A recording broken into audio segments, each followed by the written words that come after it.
as pessoas que nos acompanham, Vossa Excelência, senhor presidente, colegas deputados. Presidente, eu inicio a minha participação solicitando a Vossa Excelência que permita que os manifestantes que estão à porta da Assembleia entrem aqui na casa.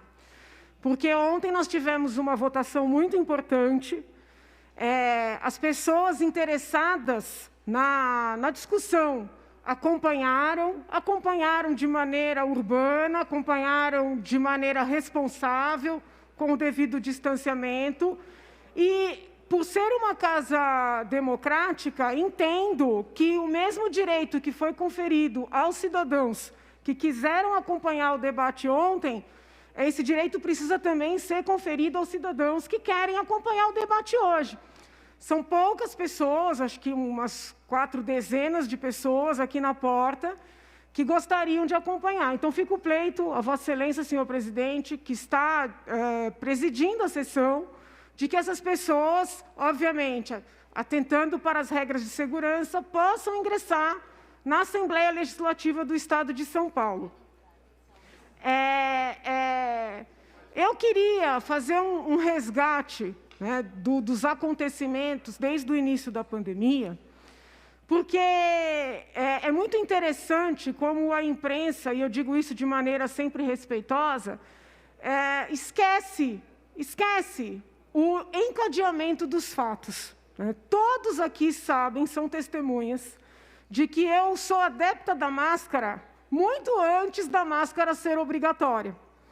Os que participaram de uma reunião que foi ainda presencial com o governador, vários colegas, vão lembrar que eu fui uma das primeiras parlamentares a literalmente brigar com o governador por entender que nós deveríamos suspender pelo menos os eventos com muitas pessoas, as solenidades.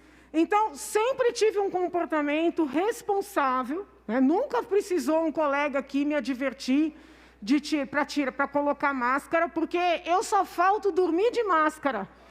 Às vezes tem gente que me escreve, mas você é doida, você estava num ambiente aberto e com máscara. Mas eu tenho esse comportamento por mim, pelas outras pessoas, respeito quem pensa diferente, mas é necessário fazer esse resgate, porque muita confusão vem sendo feita, dizendo que quem está contra essa CPI ou quem está contra o passaporte da vacinação seria negacionista com relação à doença, ou seria bolsonarista, ou a acusação que eu venho recebendo ultimamente está abraçando essas bandeiras com interesse eleitoral, dado que em 22 teremos eleições. Quem diz isso está sendo injusto, primeiro, com o comportamento que eu tive desde o princípio, e segundo, com tudo que eu defendi e defendo durante a minha vida acadêmica. Eu ministro na Universidade de São Paulo, estou afastada agora por conta do mandato, ao lado das disciplinas inerentes ao direito penal, a disciplina de bioética.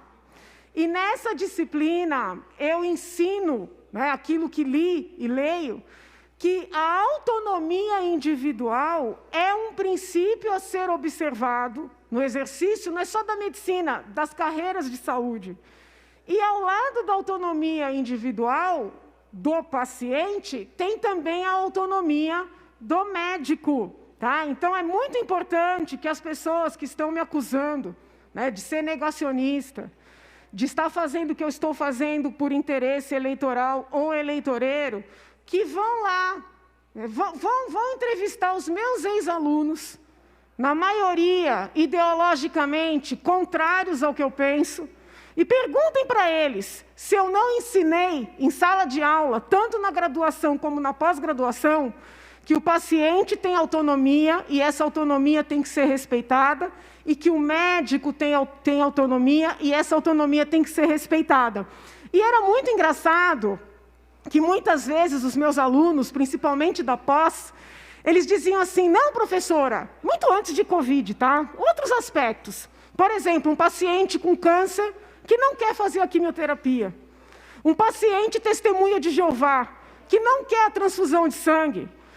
Um médico que não aceita fazer uma cirurgia e não transfundir. Então tem a dificuldade de trabalhar com a autonomia do paciente, com a autonomia do médico. E eu sempre disse para os meus alunos, tem que respeitar o médico. E eles levantavam, né? Porque é muito fácil a gente falar da vida, da carreira do outro.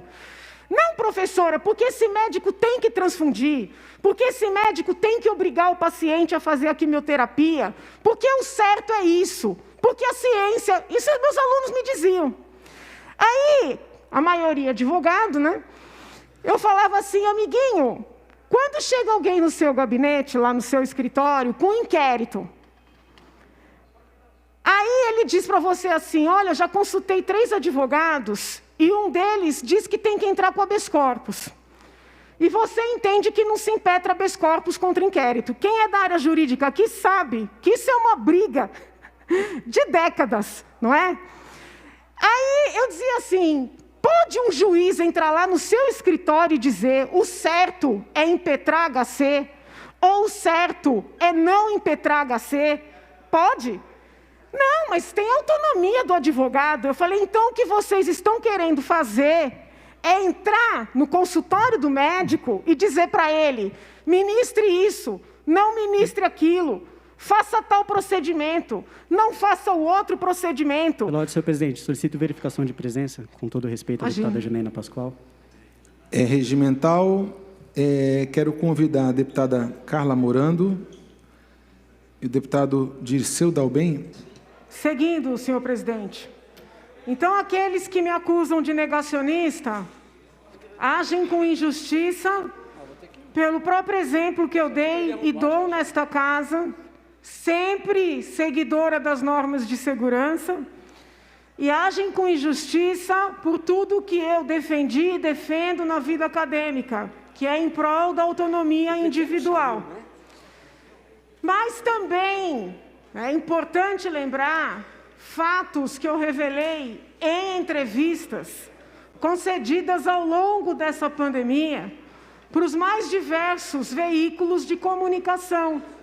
E nessas entrevistas, senhor presidente, eu fiz críticas duras à primeira orientação dada pelo ex-ministro Mandetta à frente do Ministério da Saúde. Não pelo que ele falou naquele momento, porque eu acredito verdadeiramente que era o que ele entendia naquele momento, mas por ter negado reconhecer que ele errou. Ele errou e muitas pessoas tiveram um quadro de Covid agravada graças a ele. E eu sou um caso vivo disso. Eu sempre tinha muita consideração ao ministro Mandetta.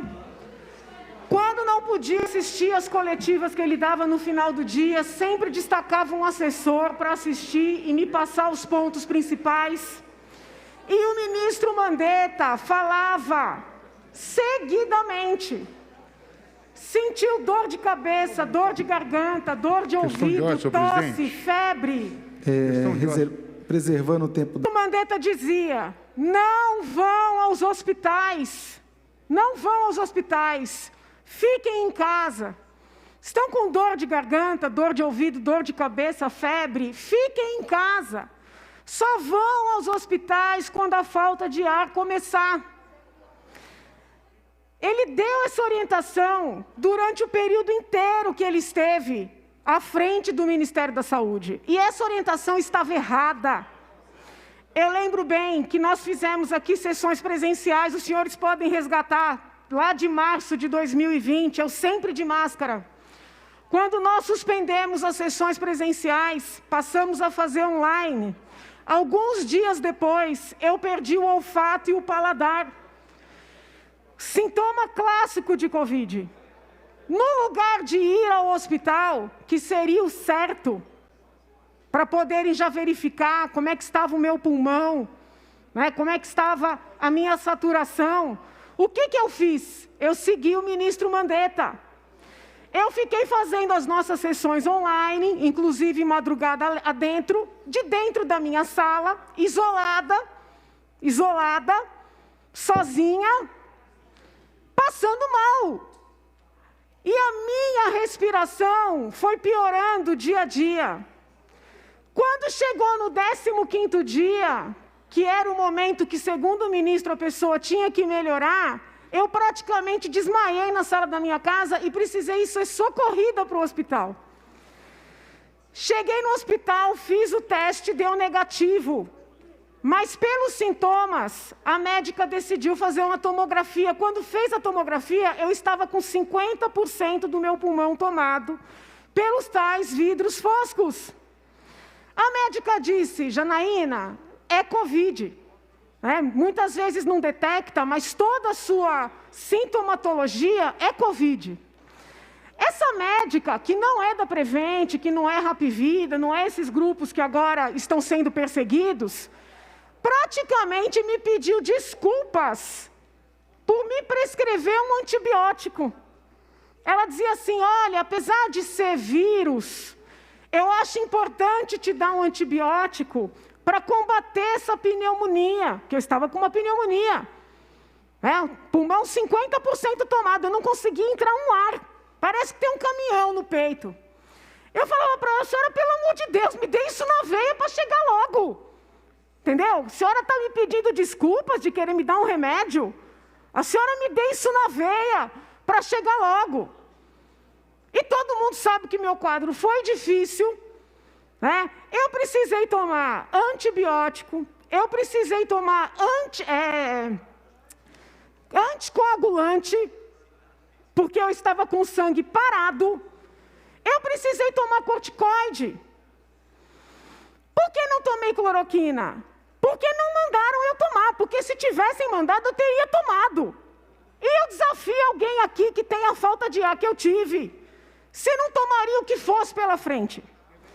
Depois dessa experiência de vida, eu passei a acompanhar diversos tratamentos pelo Brasil inteiro, conversando com pacientes, familiares de pacientes, médicos que estavam nas pontas.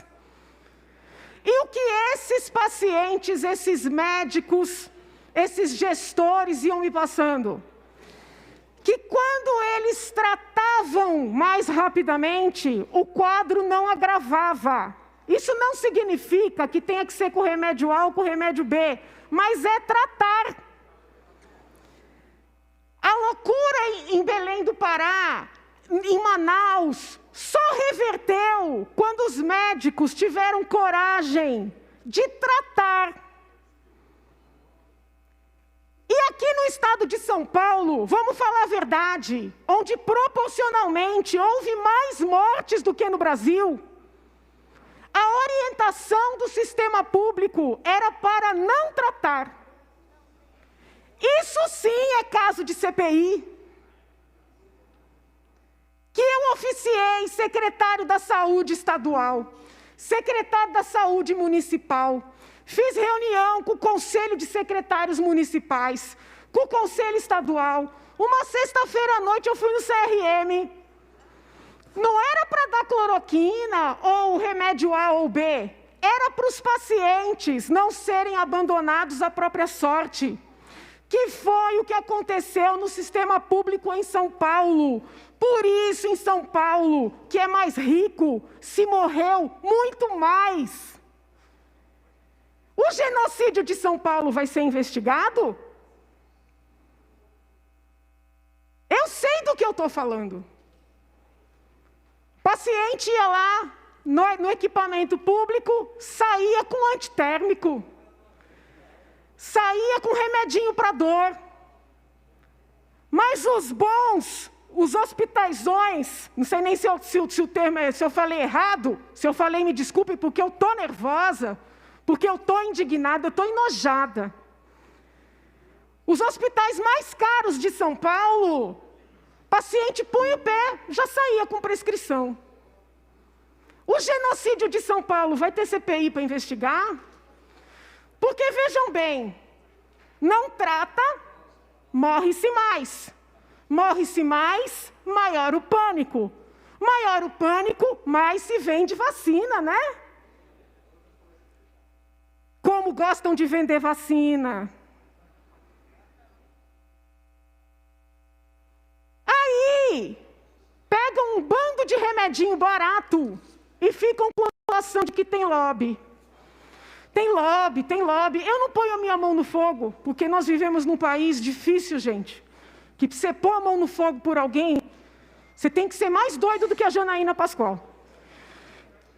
Mas eu fico pensando, tem lobby de remedinho de 70 anos... Vou fechar, Excelência. Tem lobby de remedinho de 70 anos que custa merreca e não tem das vacinas que custam bilhões? Será que interessa para essas grandes farmacêuticas que médicos tratem a doença? Que hospitais baratos tratem a doença? Vamos investigar o genocídio de São Paulo. Vamos investigar o povo saindo sem remédio para morrer e para se vender mais vacina? Essa é a primeira parte da minha fala. Tem mais.